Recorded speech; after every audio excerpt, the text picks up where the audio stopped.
take our breath away. If we are stories and if all humanity is stories, psychological studies tell us now that there are two selves. At any given point in time, right now as you sit, you've got two selves. You've got the current self and the remembering self. So what if I said to you today, I'm going to give you a holiday to the Bahamas for 2 weeks, only on one condition.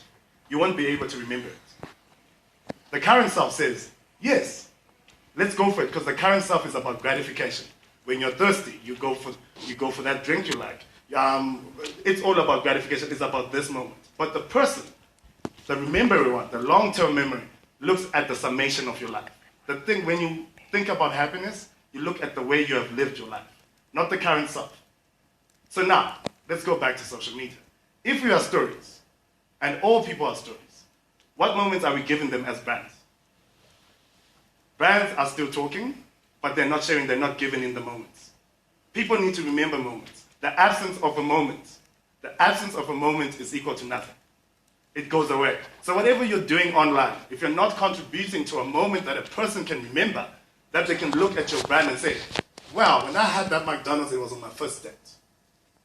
If they're not doing that, if there is no correlation, whatever you're doing on social media is pointless. Because you're not contributing to moments. What you're doing is giving economic incentives and getting the behavior that you want, and you're going back home and saying, yay, you've done a great job. In actual fact, no. It's just self-gratification. You're talking to yourself and you're being self-absorbed. If your brand is not contributing to a moment, then you're pointless. So we go back. All people are stories. If all people are stories, they live their stories through moments. If your brand is not contributing to the moment, you're not doing anything.